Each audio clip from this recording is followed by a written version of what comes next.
Do you consider yourself a high achiever? Smart, driven, highly successful? I am so excited to have you. My name is Julia Arndt and I'm the host of the Stress Podcast. I will help you develop your stress resilience the same way you've developed your workplace superpowers. Learn peak performance tools to thrive at work and in your personal life. Let's get started. Hi, Colin. I am really excited to have you on the podcast today. Welcome to the show. All right. Yeah. Thank you so much. I'm excited to be here. Yeah, me too. Colin, I always have a lot of different podcast guests and international guests as well. So just to make sure that we pick up our listeners, rightly so, let's start with where are you located? What time is it? And what have you been up to up until now? Yeah. So I'm in Los Angeles, California, and it is 1:30 in the afternoon. Mm-hmm. And today's been a busy day. It's been a busy week. So we are currently going through a transition in one of my businesses. So I own a personal training studio, and we have moved everything to remote training now that everybody's locked in with everything going on with the coronavirus. Mm-hmm. And so it's been a busy day of just talking with our coaches, talking with clients, helping everybody get transitioned. We work with a little bit older population, so some of them aren't quite as tech savvy, and I am their tech support. Great. Awesome. So you're already starting to kind of introduce yourself as well and tell us about you. So tell us more about you and who Colin is and was maybe 10 years ago up until today. Yeah. So 10 to 15 years ago, Colin was... I was probably still in college, actually. Yeah. But I was, I'll pick up the story kind of where my whole journey began in some ways was in middle of college when my grandfather passed away.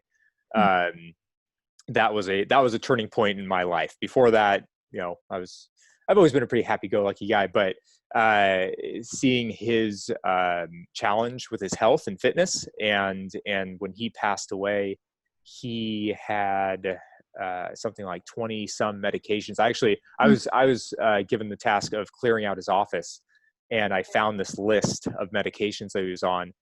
And after having seen him really struggle, and he had Alzheimer's, and he was just, his personality completely changed when he was in the last years before he passed away. Mm-hmm. He was on a lot of medications. He was having a lot of surgeries for different things, and it was really tough for him and tough for our family.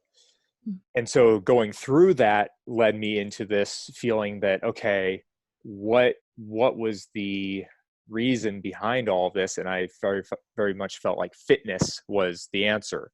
And so a little over 10 years ago, I started my fitness business called Mint Condition Fitness. And we have been training people ever since to try to help them improve their quality of life. And that's been my mission. How do we help people to improve their quality of life, get more out of life, and really just be able to do more of the things that they love to do. I think it's really hard as you age if you can't do what you love anymore. And so was that the same field as well that you studied in college, or was that like total game changer for you in terms of your focus area? Well, it wasn't a game changer from my personal focus. I studied psychology. I actually studied psychology, business, and communications in college. But psychology was my main focus, and working with people on their fitness is quite connected to psychology. Yeah, for sure. Yeah. And so, but after college, I did go back to school to do a specific program around fitness and kinesiology and personal training. Mm-hmm. And so it was always somewhat of an interest of mine, but again, seeing what my grandfather went through, and also just feeling like for myself that it was important that I kept myself fit for the next 100 years was really important to me. So was that like one day to another kind of shift for you? Like, do you remember the day where like you cleared out the office of your grandfather, you found all the medication or the list of medications that he was taking, and like there was like the switch that turned, or was that more like a longer process to get you into that? No, what was really interesting is I didn't connect those dots until quite a while later. Mm-hmm. I I got into personal training and fitness just because I had this feeling like it was a way I could help people. Mm-hmm. Um, and I didn't link them. And then what I started to realize is how much I cared about longevity and quality of life, which was not what most of my training peers cared about. They cared about athletes. They cared about getting people to get six packs and all that. Mm-hmm. And even as a 20-year-old, that just I didn't care about any of that stuff. I cared about how do I help this person to have the best quality of life possible. Mm-hmm. And even it's funny because this is totally how I see my connection with my grandfather. It and I had this thought in my head, but I still didn't connect it at the time. I was like, how terrible is it to work your whole life and work so hard to make yourself, to build a life that you want, Mm-hmm. and then your health doesn't allow you to enjoy it. Mm-hmm. And I had that thought in my head, and then only a number of years later did I realize that, oh, I've been trying to help my grandfather this whole time. Mm-hmm. It was that like it all of a sudden came to me. Okay. And uh, and what did you do for you to have that realization? Was that another turning point in your life, or how did that no, connection happen? it was a ramp up perhaps, Okay. of just re-engagement with what I was doing. But that actually came from business coaching. I've worked with a business coach for a long time, Mm-hmm. and they wanted to know, like, Who started? why am I doing this? Uh-huh. And I hadn't thought very deep into it. I had, again, these like basic just beliefs that Mm-hmm. this is how we should all be, and we should take care of ourselves for the long run, and Mm-hmm. I want to help people with that. But they helped me to kind of connect some dots there.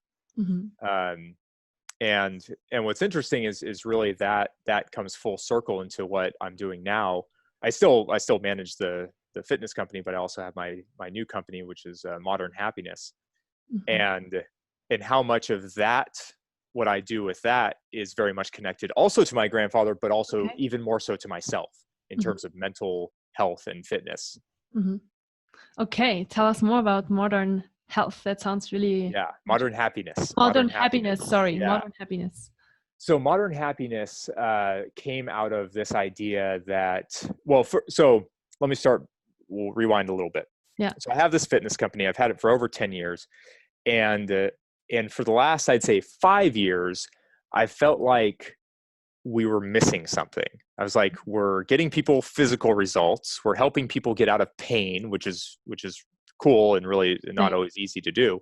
Yeah. And yet our people aren't finding what I want them to find in their lives.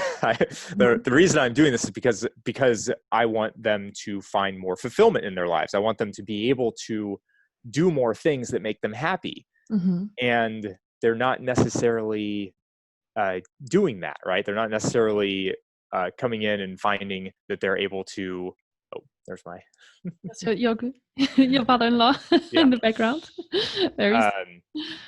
So they're not able to find, or they're still not finding the joy that I thought they would. Yeah. Like That you're was, helping them with their physical results, and you thought that would help everything else in their life. But then I guess the realization after the first 5 years in your fitness company was that that wasn't maybe the case. yeah, it wasn't always the case. Some Mm-hmm. people, Some people. it transformed their life in the way that I thought that it would and hoped, right? And for some people it didn't. And so I had to kind of go on a little, journey, and was working through, okay, maybe we need to get into behavior change more. Maybe we need to get into more about helping them find their purpose and reason. And that is part of it. But then I went through my own journey, and that's really when this all triggered, was that I was really struggling mentally. I guess looking back on it, I was depressed. Mm-hmm. And I think a lot of it was because I was very much overwhelmed in my own life. I had two very young children. I had hurt my neck and back because my son was having such a hard time sleeping. I was walking him to sleep every night, and I was just so tense. And then I forget what it was. I did some workout, and my neck just locked up. And and for months I had pain. Wow. I wasn't sleeping. And my gym wasn't, I still had this question of like, what, like, we aren't helping people in the way I want to help them. And I just got really down on myself and about life in general. Yeah.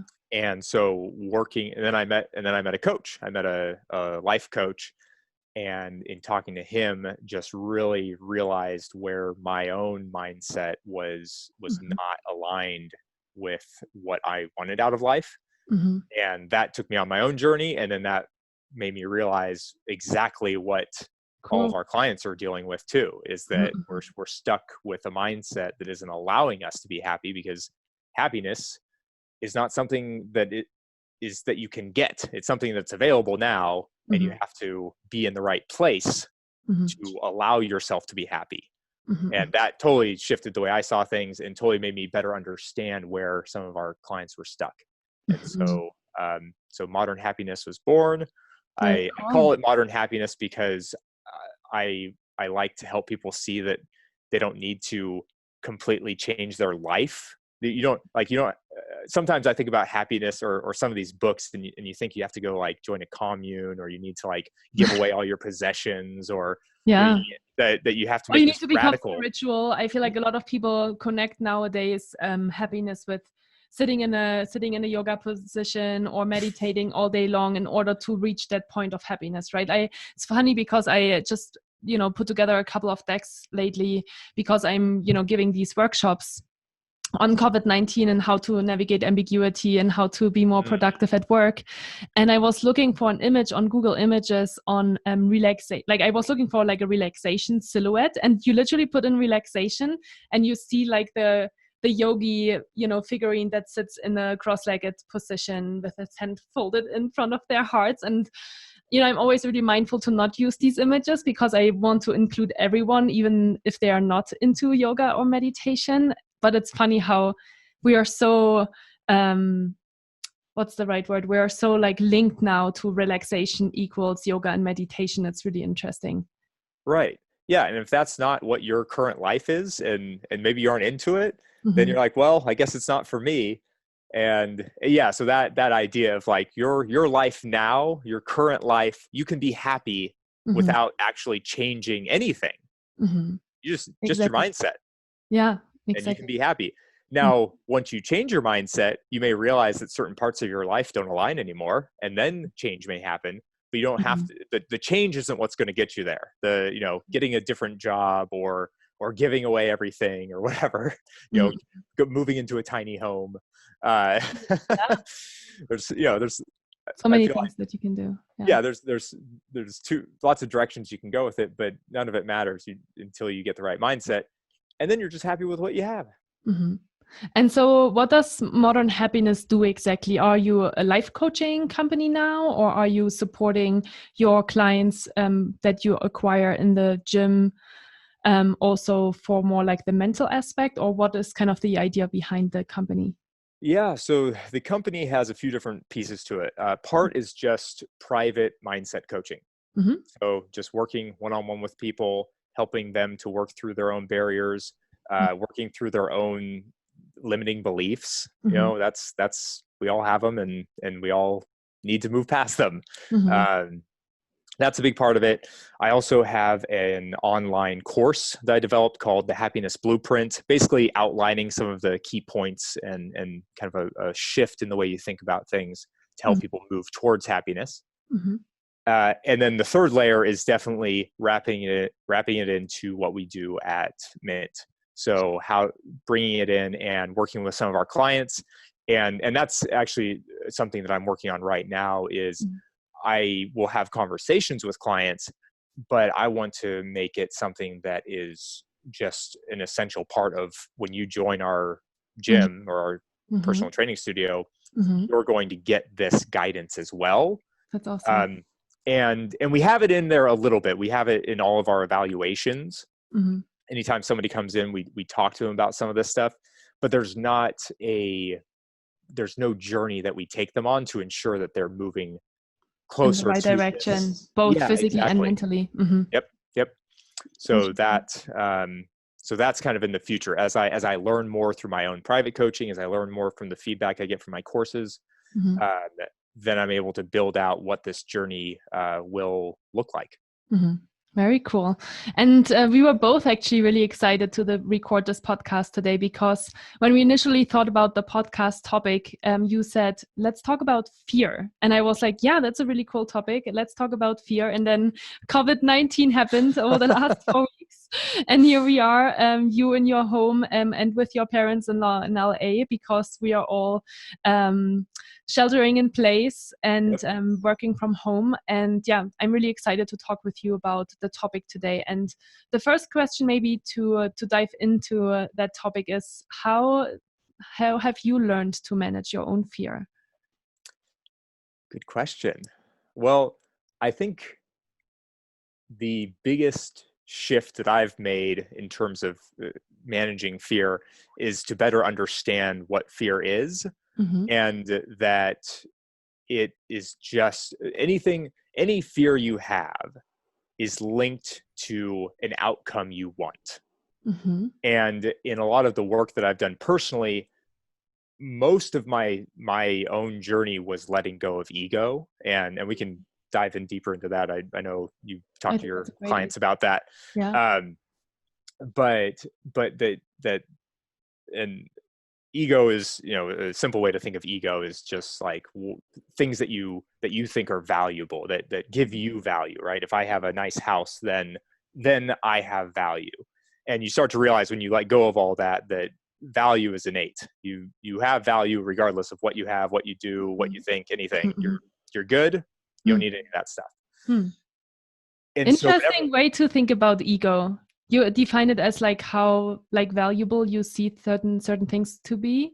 I'm just kind of trying to think how I would interpret ego, because for me it's also almost thinking about the things that you think are right, and then all of a sudden you're getting this other opinion or this other information, and you stay kind of stuck on your opinion. And it has something to do with mindset as well, right? Growth mindset versus fixed mindset of, well, I think this is the right way because I've learned this, right? I've learned this in childhood, and I've seen this from my parents, and the society taught me this is the right way. And what you're saying is wrong. I feel like that has something to do with ego a little bit as well, right? Oh yeah. Well, so when I think about ego, I'll go through the ways that you can value yourself, and then you'll see where that ties in. Cool. So I can value myself on what I have. I can value myself on what I do. And this is a really interesting one, because you can value yourself as a CEO, right? And you as a CEO, you get this ego boost because you're telling people what to do. But you can also value yourself as a parent. And when if you're valuing yourself as a parent, you actually do worse as a parent, because now you're worried about what other people think of you as a parent, and your actions are based on that. Or you think this, and to your point, you can also value yourself on what you think. So if I think this, and I think this is important, then if you think differently, then you're wrong. Exactly. And we have this battle, but it's because my importance is based on my thoughts. And so I'm valuing myself on my thoughts. I'm valuing myself on, let's see, what people think. That was the other one, on what other people think. So and they kind of all tie together, right? They do. I was just thinking that because based on what you have and what you do, right? Like if you're a CEO of a company, maybe you really valued your title, right? You're identifying yourself over that title. And then of course, then what people think is a really big part as well, because it's that external feedback and recognition of how valuable you are. So yeah, so I love that. It's a really cool tie-in. Yeah. Well, and you used the perfect word there, identity. Ego is just your identity. And the more you identify with what you've created in your head as who you are, the stronger you're going to have fear, when things could be taken away, Mm-hmm. or when you aren't moving towards what you believe is to be valuable, Mm-hmm. right? That's what, like, financial crisis, people Yeah. have the hardest part about a financial crisis is not what's happening right now. Most of us are actually totally fine right now. Even if you've lost your job, you're not dead. You're not, right? Exactly. You're, Yeah. in a lot of ways, you're okay in the moment, but Mm-hmm. it's the fear of what will come, and that you lose your identity, that your identity might change. Now I'm not the person that, Mm-hmm. works on Wall Street because I just got fired because my whole firm had to shut down. Right. Yeah. Um, and so those things all tie in to how we value ourselves and what our identity is. Mm-hmm. So yes, you're exactly right. The identity is everything. Yeah. Okay. So I thought that was really cool as well of how you define fear. It is, we are feeling fear if maybe something is going not the way we want it to go, or if an area in our life is, is maybe shaken, right? Mm-hmm. Tell us more about that. I think that's really interesting. Yeah, I guess I've just started to see fear as the opposition to the ego. It's like, Mm-hmm. if your ego is challenged, then Mm-hmm. you will have fear. Mm-hmm. And so you can reverse engineer it the other way, right? If you have fear, you just need to tie it back to what part of your ego is being hit, and you realize that, oh, if I didn't care so much, and not like care like whatever, I don't care. It's just, if I didn't value this, Mm-hmm. and find like if I didn't identify with it, then it actually wouldn't be that big of a deal. Yeah. Um, and the most important part, because people ask me this a lot, they're like, well, if you just feel this way, like, why do anything, right? Why? Who cares? There's nothing to fear. There's like, how are you going to act out if you don't have anxiety or fear? And it's like, you have desires, you have ambitions, Mm-hmm. you have things that you love and you feel are the right thing to do. You don't Yeah. need fear to push you or to drive you. Mm-hmm. And when you can act out of a place of fearlessness, that's when you're going to be your true self. That's when you're able to really take off and do what is necessary. Mm-hmm. And that's what we're seeing right now. You have, I think that crisis always shows you who has the right mindset and who Yeah. maybe still needs to work on their mindset, right? Yeah. The For people sure. who are taking it as an opportunity Mm-hmm. and saying, hey, it is what it is. And that's a really important part of fear too, right? If you can't accept the current situation, Mm-hmm. then you're doomed. You're not going to be able to work through it. Mm-hmm. But if you can accept it and say, okay, this is the landscape, this is what we're dealing with. Mm-hmm. What do I want to do? Mm-hmm. Or what am I doing next, right? Instead of like, how frustrated am I with the current situation, and how long am I going to beat myself up about this, right? Right. And like, oh, why? Yeah. Why me? Why life? Why? Like, yeah, exactly. It is what it is. Yeah. And as soon as you accept it, opportunities just open up. I mean, it's incredible. Yeah. So one thing that I find really interesting in the way of how you're defining fear is also, me as a stress management coach, I define stress as something that is actually important to us. So we are only going to get stressed if something is important to us, right? Mm-hmm. So for example, if I'm a person that really cares about my looks, right? And I really care about, how people perceive me, for example, at work every day, then I might spend an hour in the morning in front of my wardrobe picking the right thing to wear and worrying about, so stressing about, how do I feel, but then how also other people perceive me. But then if you are a person that doesn't care about your looks at all, and you're always wearing the same shirt and the same pants, and, it doesn't matter to you, then it's not something that is going to stress you. So stress is also some really interesting information for you to understand what is important to you and what is not important to you. And so I think, and maybe you have a different, I'm curious to hear if you think the same way, that's maybe with fear as well. Fear is a feedback on what is really important to us, and maybe what is also an area in our life that we need to pay closer attention to.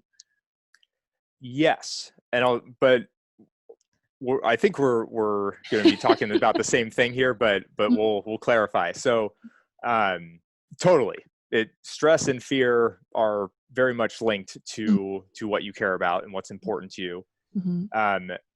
The path through that at least, and this is really what I have identified for myself, and what my approach to it, I guess, Mm-hmm. is that the path through that is to let go of that thing, Mm-hmm. versus, well, I don't know of any other approach, but but so, because right, if you feel like your looks are really important, Mm-hmm. and you're stressing out about it, until you let go of, because and that's totally tied to ego, right? What Mm-hmm. other people think about me if I don't look this Exactly. way. Mm-hmm. And I only feel value for myself if I am paying attention to that, right?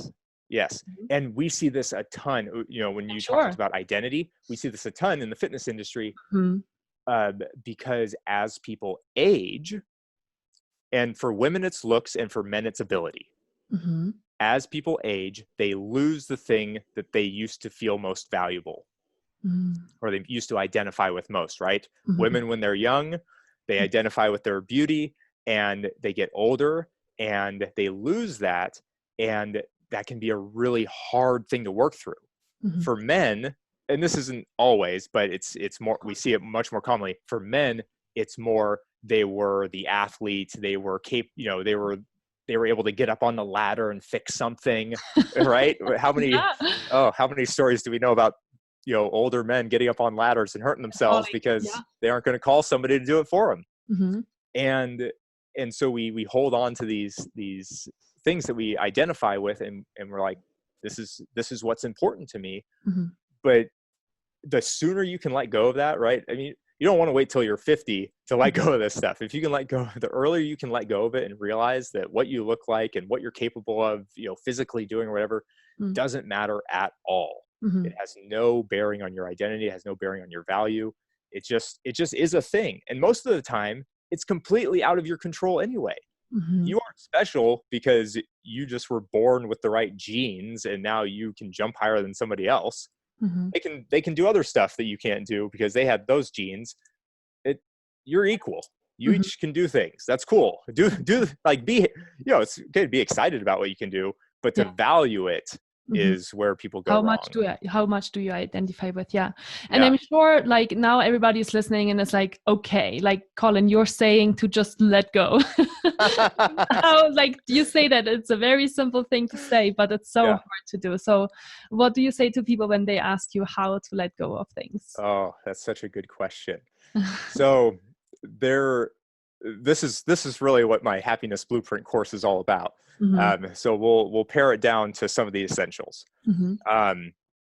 I think the first place that we start is just understanding how the brain works, and coming back to an understanding that your mind, the way your mind works and the way the ego works, is to always find problems. Mm-hmm. You will always look for problems. And we all know, I mean, if you've been in the space, looking into this stuff at all, you know that like 70 or 80 or 90% of our thoughts are all negative. And, we come from a fear-based background, right? Fight or flight, that, we're designed to get in this state of flight if there's a threat, but now we're in this world where we're just constantly battered with all types of threats. Yeah. And I watched a YouTube video today on this, very interesting. Yeah. And I loved the way how they described it. They said that our nervous system is constantly scanning our environment for threats. There we go. And I thought, what a beautiful way to make it in a very easy to understand, like, compact sentence to exactly understand how our brain functions all day long, right? Yeah, and it's true. Mm-hmm. And I'm not going to remember the quote exactly, but Eckhart Tolle has an awesome quote about this, where just something about like yes, the ego wants to want more than it wants to have. Mm-hmm. So the ego wants to want something that it doesn't have more than it can. And we all know this, right? Once we get something, if only this, right? We all have that. If only this could happen. One more thing, exactly. Then I'd be okay. Mm-hmm. And as soon as we get it, it is, I mean, sometimes seconds before we're like, okay, but if I just had this other thing, then I'd be a little bit more that's, yes, I wanted that, and I'm happy that I have it, but exactly.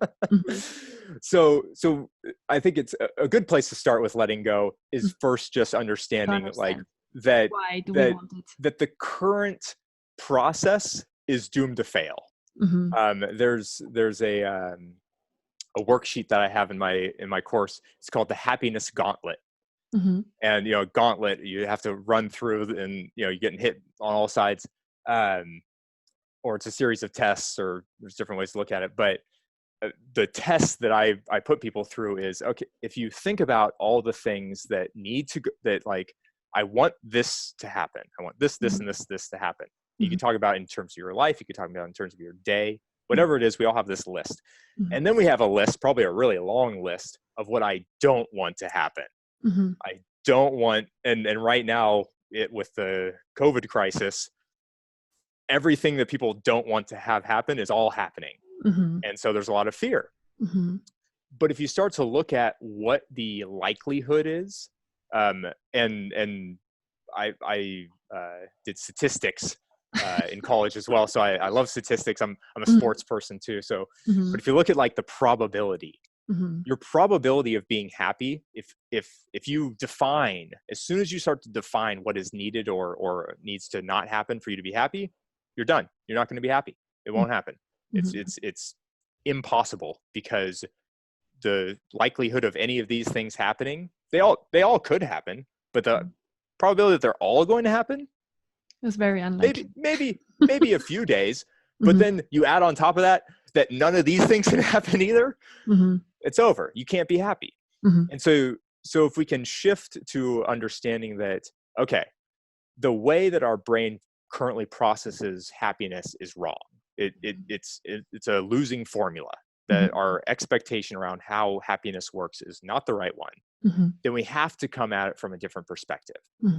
So that's where I like to start people, is like, if we can agree on that, then at least we're open to saying, okay, maybe I need to look at the world differently. Maybe I need to look at my life differently. If happiness is my goal, it may not be everybody's goal, but I would say most people would say that in the end, our most basic desire is to just be happy. So we start there. And then we also talk about and I know you talk about this a lot too, how our minds live in the future and the past, right? Fear is very much a future based. For sure. So as we're talking about fear, right? What's going to happen? Fear, anxiety, those things live in the future. Depression, regret, guilt, that all lives in the past. Resentment. Exactly. And so, our minds usually just flip flop. We're either worried about the future, sad about the past, or we're sad about the past, which makes us worried about the future. And so they play back and forth. But what you find is the only place that you can actually be happy is in the present. And when we talked about earlier that for a lot of people, even in this crisis, right in the moment, right now, most people are not that bad off. They're like, life hasn't actually changed that much. Even if, let's say, you're working from home now. Exactly. Okay. you up until now, all you wanted to do was work from home. You were complaining that you couldn't work from home. I've had these conversations with clients where they're like, I always wanted to work from home, and now here I am, and I don't know what to do with myself, and I'm feeling overwhelmed and anxious and all the different things. And I'm like, because our brain needs time to get used to the new state of our new normal, right? So okay, let me summarize this so far. Go. That's really cool. So first of all, we need to create awareness, right? So fear comes when I always say it's information, right? Everything that we are feeling is a signal or something that you should be paying attention to. And then you really well explained that when we are not in the present moment, but when we are worrying about the future or when we're stuck in the past, that is when these different feelings are coming up, and that gives us that information to think about what can we actually do in the present moment, but also what kind of information does that give us in order to choose or make the right decisions for the next steps, if that makes sense. So in terms of acting out of a place of fearlessness, yes, you definitely can use information is great, as long as you let it be information. As soon as you tie yourself emotionally to information, that's when everything goes wrong, because you're now judging that information and judging yourself based on information. But if you can just take information and accept whatever it is, and then say, okay, if this is my desired outcome, if this is where I want to go or what I want to do or what I'm inspired to do, and that's something we can get to in a little bit, but the whole point of this, the whole point of moving towards, a state of fearlessness and happiness is so that you can live in a place of enthusiasm, that you can always be acting out of what you're inspired to do versus what you feel like you have to do or should do or need to do, or there's all these things that we just like put on ourselves. But when you aren't acting out of a place of ego or fear, you're enthusiastic, you're excited. It's life becomes an adventure when you are not acting out of fear, because it's all an adventure. In a lot of ways, what's happening in the world right now is crazy, but it's really interesting to see what all is happening. And all of the government responses, all the people responses, all the community responses, you just see how open and helpful people are right now, because we're all in this together. I certainly have never experienced anything in my life where the entire world was as unified as it is right now. It is. And that's really cool. When we are the less connected in terms of physical connection, I guess, right? Yes. Because we are technologically connected. Yeah. We are not physically connected anymore. And what's cool about that too is oftentimes technology is blamed for a loss of connection, which I would agree to some degree, but only because people aren't using it the right way. For the right way. Yeah, for the right But reason. now we're forced to use it kind of in the right way, is to connect with people. And this is the only way we can connect. And so like our kids are now doing every day they're going to do story time with my parents who live up north, and because we can't see them, but we don't see them that much when we're down here anyway. But if there wasn't this like, oh, we can't see you, then we wouldn't be using the technology that way. So it's been a cool cool shift. So anyway, that was a little tangent. I love that. No, but it's cool. I love that. Thanks for sharing that. I think it's so powerful what you've been saying about like, if we can't have something, then all of a sudden we want it, and we make we get creative about how to get there, right? People are getting real creative right now. So it's fun. Yeah, it's fun to see what people are doing to make it work, and just the resiliency of humans. That's exactly. We are very adaptable. We are very resilient. All right, so we're talking about letting go of fear. So yes, sorry, we got off topic. No, that's okay. I'm just reeling us back in. So we talked about being aware, understanding where it comes from, right? Okay, is there a fear in the future, right? Fear is usually based on an experience that we had in the past that we're now projecting into the future. And so now, how do I let go of that? Okay, so we're now aware, we're now in agreement that things are the way that we are approaching happiness might not be the right way. We're now aware of why our brains, when we're in the past or we're in the future, that we're going to always feel this some sort of negative emotion. So I have a 3-step process, and this is not like me coming up with this necessarily. This is just how I've put it together for myself. Okay. These are all ideas I've pulled from other people. But I have a 3-step process for letting go. And the first process, or the first step, is awareness, but not in the sense of being aware of why things are the way they are, but more of just being aware of what your brain is doing.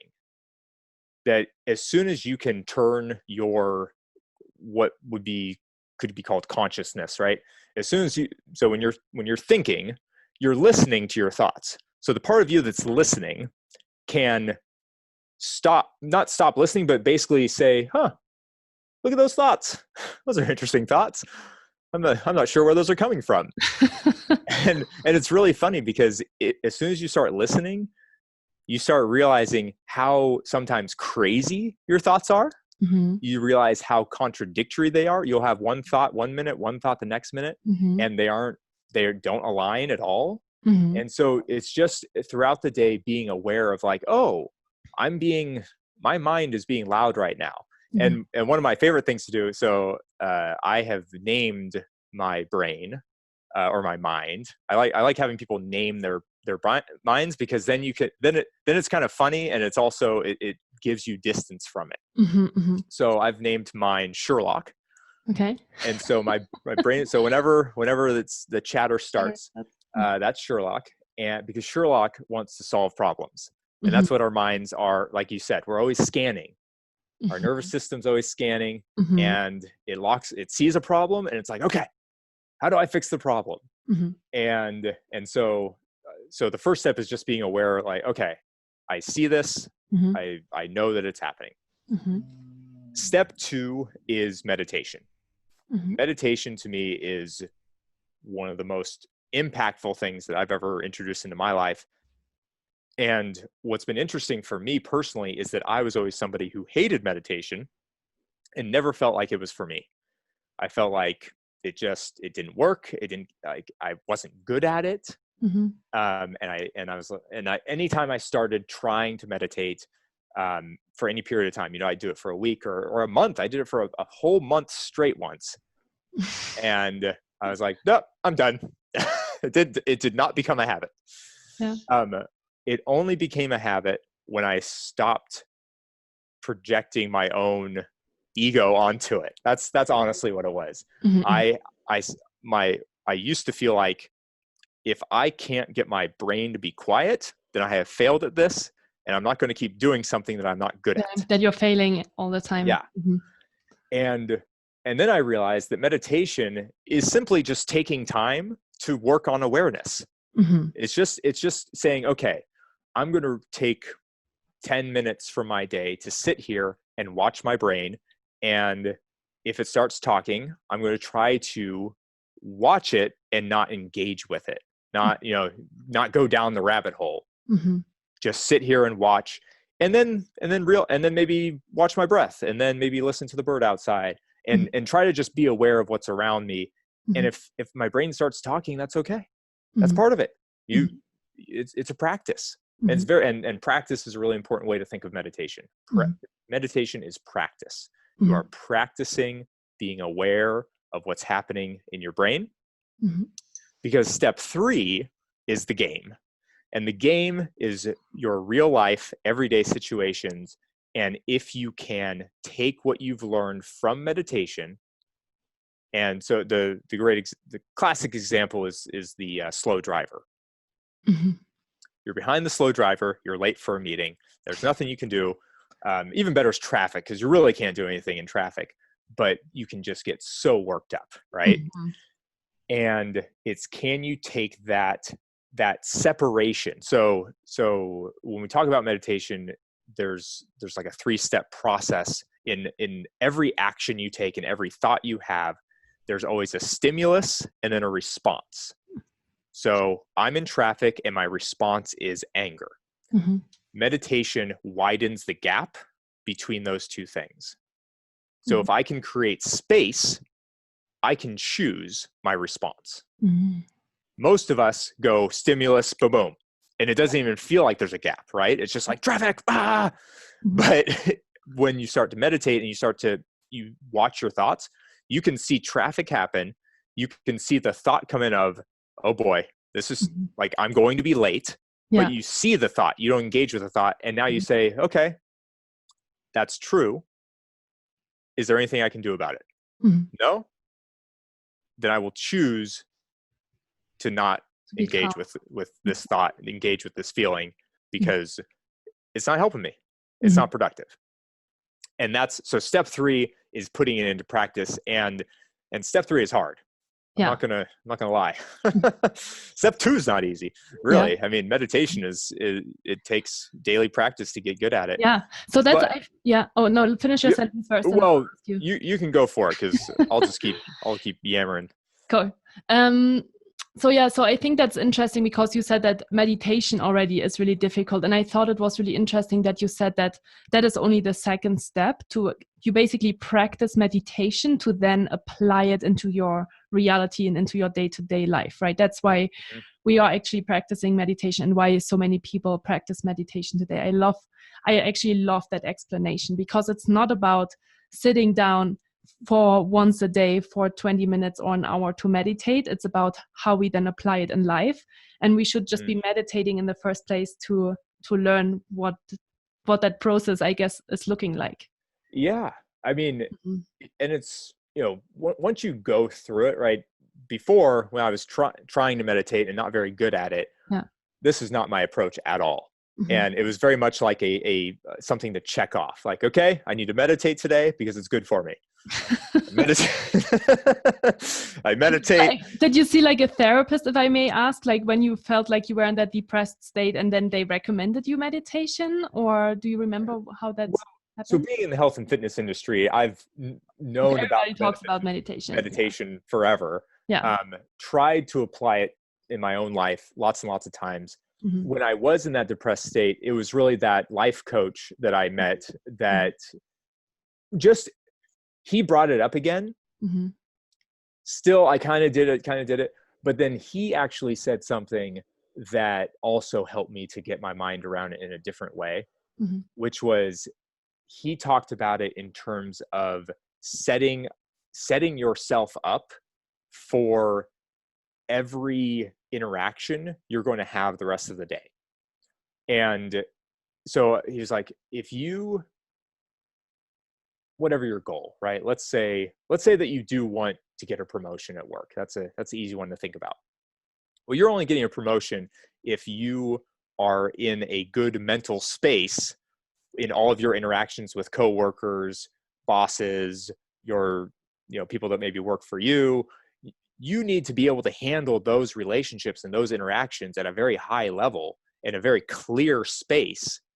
Otherwise, you're not going to get the promotion because you're not going to do your job very well.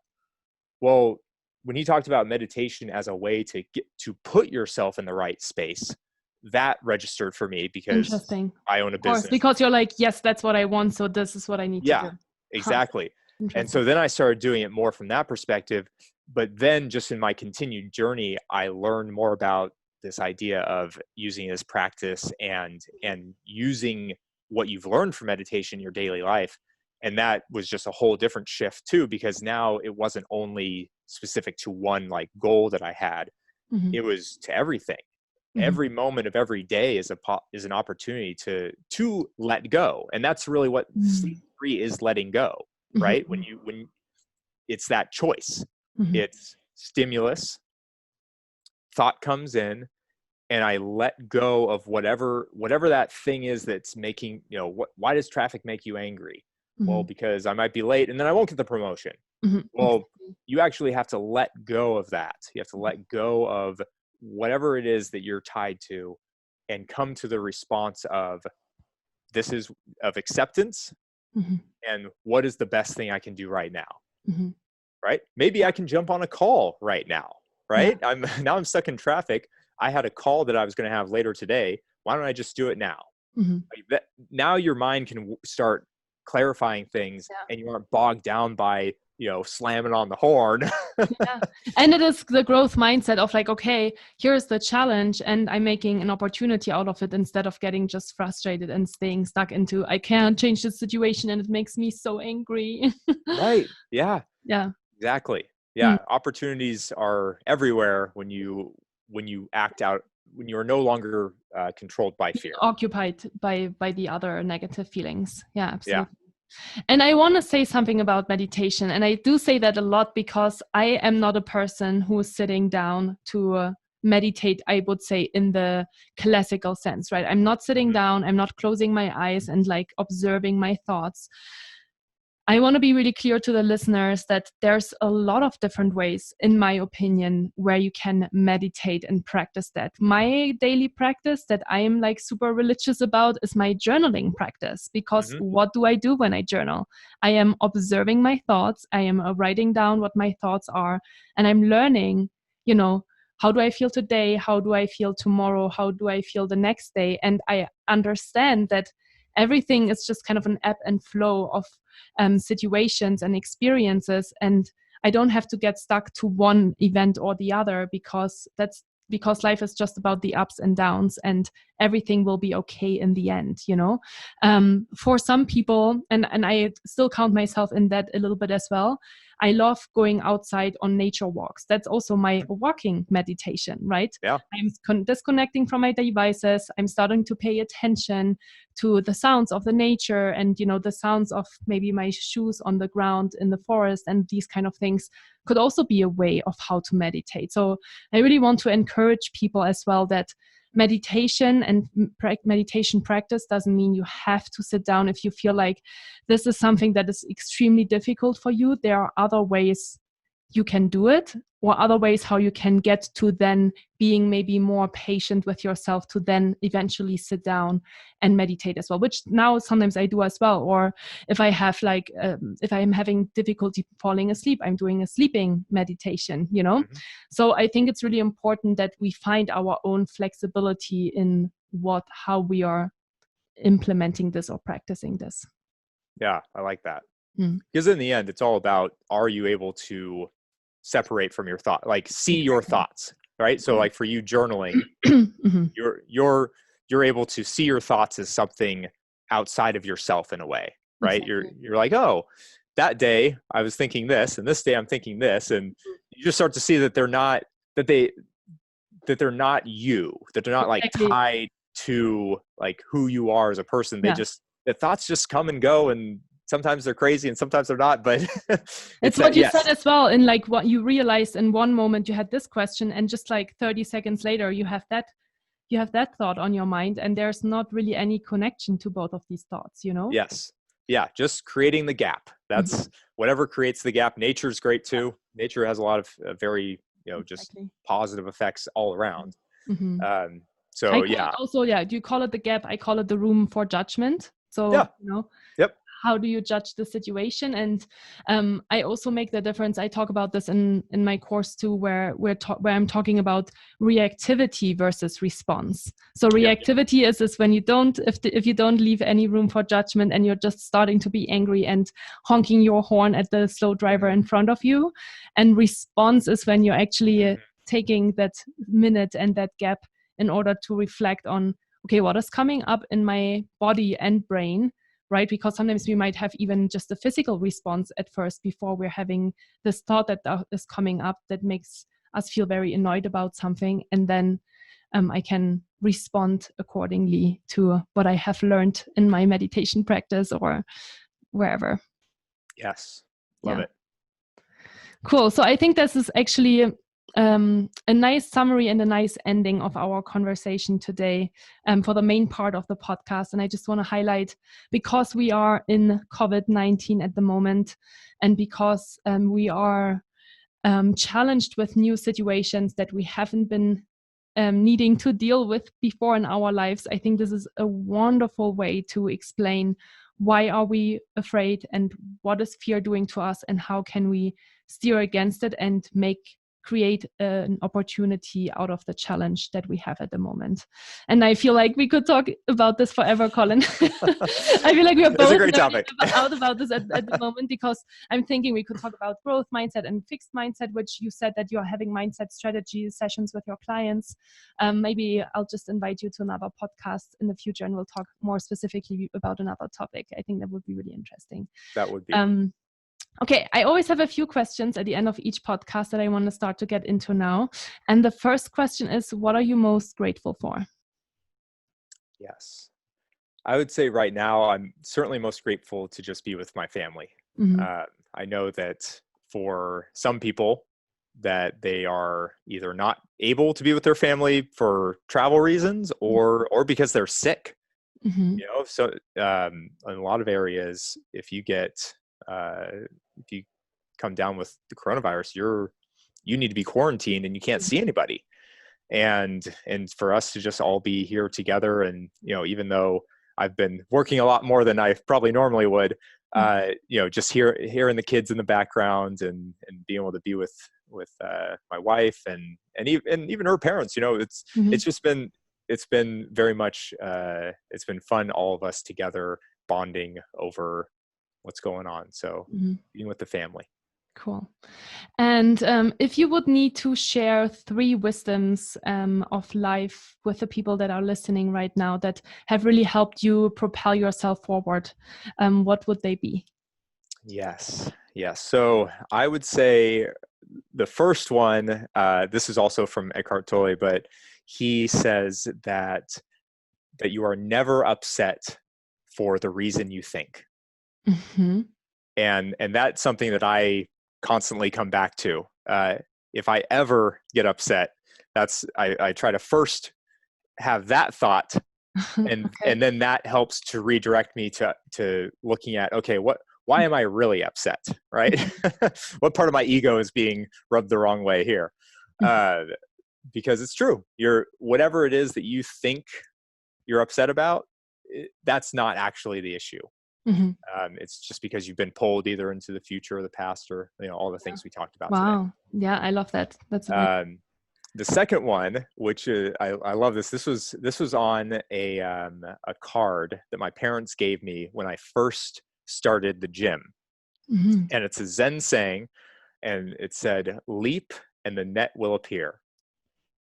Okay.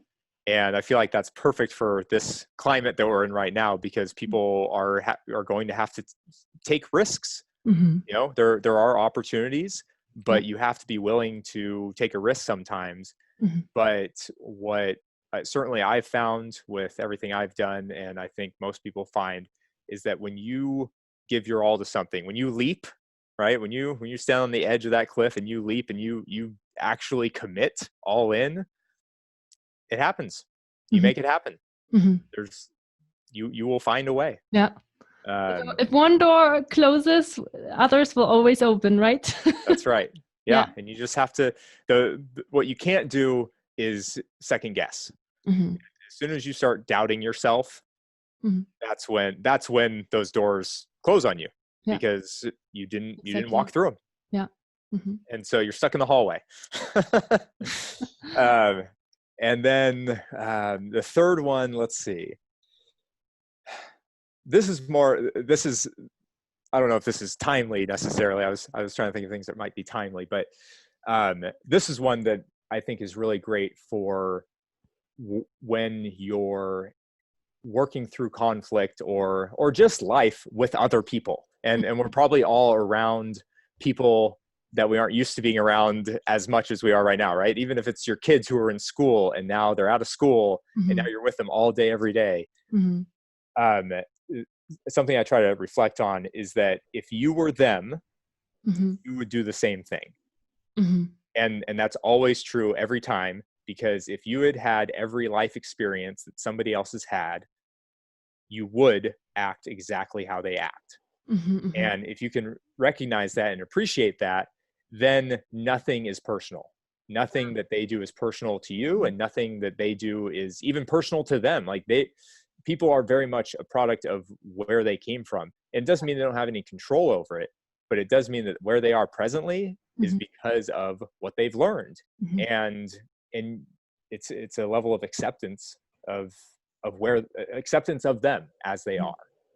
And until you accept somebody for who they are, it's very hard to move forward with a relationship. Yeah. Oh, I love that. That's a really powerful one. Yeah.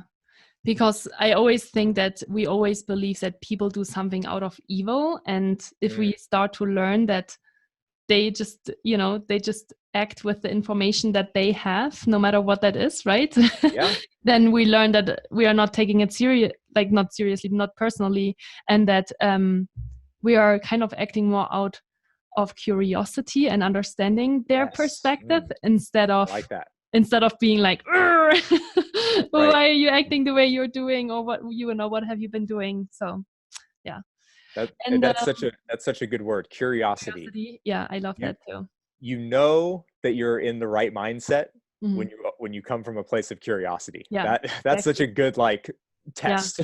Yeah. And, you know, me as a coach as well, sometimes I do speak with clients and I don't know the answer to their problems, you know, Mm-mm. and the only thing that I can do, and I remind myself of that constantly, is show curiosity, like be curious about why they're feeling the way they're feeling, what is on their mind, and, you know, just ask curious questions, and they get usually to the point themselves. It's not your responsibility as a coach to tell them what to do. Right. It's about being curious what they're experiencing to help them work through it, you know, and it's worked really well for me. So I really love to apply more curiosity in my life as well. Yes. um, Principle. what about books? You've already talked about one, The Power of Now from Eckhart Tolle. And we've talked actually the very first time we connected. You gave me like a list of books that I still haven't listened or read.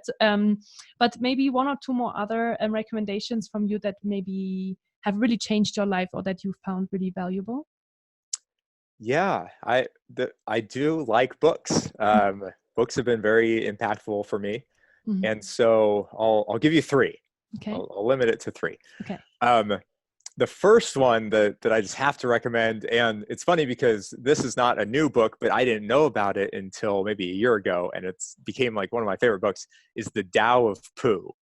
Have you read this book? Do you know this book? No, I haven't. Oh my gosh. It's just the best because it's this guy talking about, he's essentially using Winnie the Pooh Mm-hmm. to explain Taoism. And it's just so cool to see how it plays out in all of the Winnie the Pooh stories. Okay. And it does and it helps you to kind of understand some of these principles that maybe if you read, I forget what the book's called. But you know, the main text of Taoism. Mm-hmm. But that book is a little bit harder to comprehend sometimes. But this book gives you these principles about Taoism that are super easy to understand, and it's a fun book, and it's a really short book too. So I love that book. All right. The second one that I have to recommend is Solve for Happy. Mm-hmm. Partly because for me personally, that was the book that led me to this kind of way of thinking.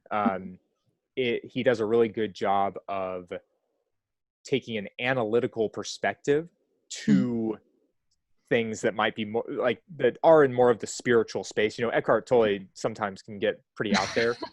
And if I had read The Power of Now before I read Solve for Happy, I would have been like, what is this guy talking about? Mm-hmm. But it gave me kind of a base level of knowledge and an understanding of these concepts, so that then reading other people, I knew what they were talking about, and it just helped me to grow even more. So that was a cool book. Okay. And then the last one is actually not a book necessarily. It's an audio book, but it's more of an audio lecture series called Living from a Place of Surrender. And that one, just as we were talking about, how do you let go? That book or audio series does a really great job of talking through just different perspectives. And he's the one that gave me this whole idea of meditation as practice and real life is the game. He talks about that. And I thought that was a really great perspective. So it is. It's a really cool perspective. I've never thought about it this way, but I think that's really smart. Yeah. Cool. Yeah. So those are my top three right now. All right. Thank you so much. And so what's next for you, Colin? So you have moved, as you mentioned to me already, all of your in-person classes now online, and you are also teaching mindfulness and happiness. What else is on your horizon? What else have you been creating? Well, those two are the big ones right now for sure. We are definitely so in the last week, we moved all of our in-person, live fitness coaching sessions to online. And this week is our first week of now taking on new people. So we're trying to find, it's so cool though, because now there's no walls, there's no barriers. So we can just talk to anybody, all of our friends, all of our family. We're reconnecting families through fitness. We're having families that train together, their kids are in a different state, but they can do a training session together. Oh, that's so cool. Yeah. It's super cool. And so this week is all about expanding. How do we now take this model that we've created and is working well and find new people to bring into the fitness coaching model? And then on my mindset stuff is right now, I just finished a series for a company called Highbrow. I don't know if you're aware of them, but it's more of like a written, you get an email every day. Okay. So I took all of the concepts from my video series, the Happiness Blueprint, and put it into written format because some people learn better that way. Better and prefer that way. Yeah. And so that's going to get published soon. And then it's just, like I said, I want to keep talking to people, learning from people and coaching people, so that I can better understand the journey. You know, I know my journey, but everybody has a different path that they go on, to find, you know, peace in their life. And so as I understand, you know, the different paths better, I can then bring that back to what we're doing at Mint and make sure that our clients have those journeys available to them as well. Yeah. Very cool. And if somebody is listening right now and would love to connect with you, how would they best do it? Yes. So they can always email me, Colin at modern-happiness.com. That's also the website, modern-happiness.com. That's my kind of mindset coaching company. Cool. Those are probably the two best ways to connect with me right now. But I am doing a lot of calls. I'm doing a lot of Zoom calls, you know, this. We're all on Zoom right now. So, you know, we're just trying to find people that are looking to be inspired and you know, still find positivity even right now. Yeah, great. Awesome. Well, Colin, it's been an absolute pleasure to have you on the podcast. I definitely learned a couple of new ways on how to look at things, and I really appreciate those new insights always. So I hope that at some point in the near future, I'll have you as a podcast guest again. And until then, I wish you well. I wish your family well, and I hope that you stay safe. Yeah, well, thank you so much. I really appreciate coming on here. This was super fun for me. I love talking about this stuff, and cool. I think we share a lot of similar perspectives on things. So I love what you're doing as well for the performance world. So thank you for having me on. Thank you.